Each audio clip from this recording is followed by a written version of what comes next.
Well, you got quite a few t-shirts here. Do you guys do your own t-shirts with the tie-dyes and all that? Or? We design, but we have someone else. But the idea is ours. Oh, okay. And you say some of this goes back into a big pot, you know, goes back in the Daust fund, yeah. Oh, okay. To help support the park, right? Exactly.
Means it actually has rifling in the barrel. It shoots a conical bullet. Looks like this. It's a 450 grain bullet on top of 60 grains of black powder. It's actually sighted out to 1,000 yards. So for you hunter guys, that's a long range. For you non-hunter guys, that's 10 football fields. You know, and if you get hit by something this big around at 800 yards or less, it's going to penetrate skin and do damage. So if you got hit in the chest with this size bullet, pretty much it's going to take you out. But this is the primary weapon during the Civil War. It weighs 9.5 pounds, 10.5 with a bayonet. So it's a pretty serious weapon. It can be affixed with a bayonet. It doesn't have to live on it, but the bayonet comes off and on. With the bayonet, of course, you had to carry around all day. That's right. Of course, this is a nice way to stack them when you ain't got to mess with them.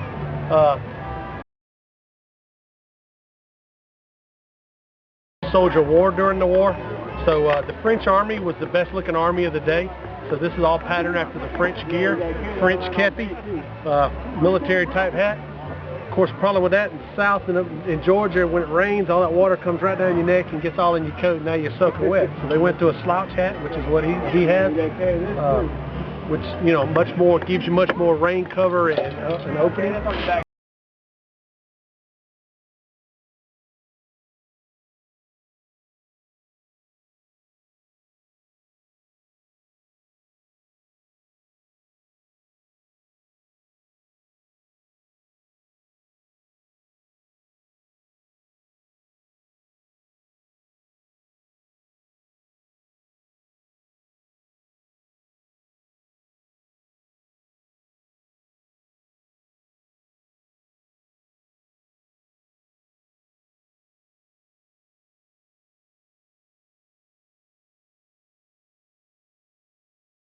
So why don't you describe your dress for me? Okay. Well, We can start from the coat itself, even, and, you know, because you got like an overcoat right there, a short coat. This is an overcoat. It's kind of like a bodice. It has a slight stay in it right here, so that it helps keep the form at the top. And it's usually worn over your undershirt, your shirt. Yeah, right. And then you have an undershirt over it. Then you have your corset cover on. Then you have your corset. Under your corset, you have your undershirt, which is your chemise. It usually goes down to about the knee. Then the bottom half, you have your drawers, your stockings. Then you have your thin skirt, which is kind of tight, right around the legs, so you can't take big steps. Then you have your hoop. Then you have your petticoat, and then you have your overskirt. And usually you wear about 3 or 4 layers of underskirts. And then you have your boots. And then, of course, you never wore your hair down, but I'm breaking the rules because my hair is like really long. Well, what about the bonnet? It looks pretty ornate. The bonnet it's very big. Some women wore shorter bonnets or... Let's turn to the side when we get a profile. Yeah, now see, that looks pretty cool. Less detailed. This one is a very detailed bonnet. It's a deep set. The reason we wore our bonnets was to help shade our faces, because the only things that you could show during the daylight hours were your face and your hands on occasion. Your hands usually were covered with gloves because everyone wanted you to have a very, very pale complexion. The paler you were, the more desirable you were. Well, not as strict as the Muslim community, but, you know. Not as strict. Of course, at the later nights, that's when you could wear the lower necks and the decollage so that you could dance and show off. But depending on age range and also your status in society depicted During the Napoleonic period. And we thought it was hot for the soldiers, their uniforms, but I imagine you guys are sweating it too. With all the wool and the bonnets and the, you know, all the clothes. We had our ways to keep cool. The period correct underdoors actually are split so that it's easier to use the restroom. So when you stand, you can kind of like wave your skirt a little bit so that you can get a breeze. Oh, I see. But it does get a little There was warm. ways to cope with the problems. Exactly. Of course, during the daylight hours, about noon, around 1-ish, when it's the hottest parts of the day, during the summers, they would go in and actually take naps or strip down, and they'd cool off in the houses because the houses had such high ceilings it stayed cooler there. Well, now that I've gotten older, I like naps. You know, Exactly. in the afternoon. So I mean, there were ways and times that you would go out in public. It was better to call socially in the morning. That's when you would go visit your friends.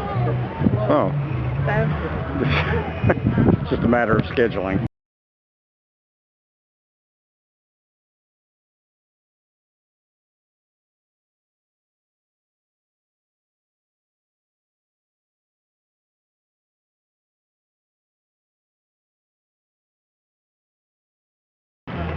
Thank you.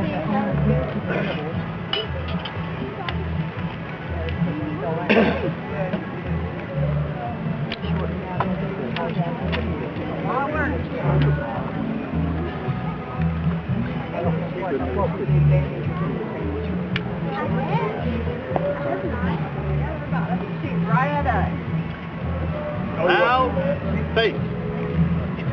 Ready. Aim. Fire. Recover arms. About face. Order arms. In place rest. Alright? We're here. We've been here all day. Feel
And play all throughout the Atlanta area. Check them out at thegrassvillebluegrassband.com, which is almost as easy to remember as the apostlesofbluegrass.com. 1, 2, 3, and...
I'm ready, hallelujah, I can hear the voices singing something low.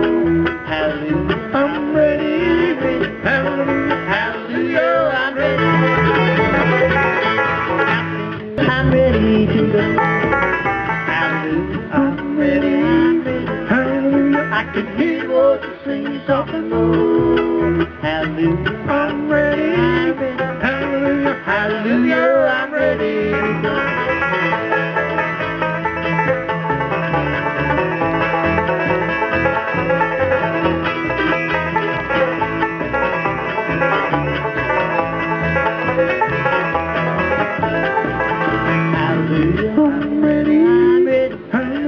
I can hear the voice singing something low. Hallelujah, I'm ready. Hallelujah, hallelujah, I'm ready.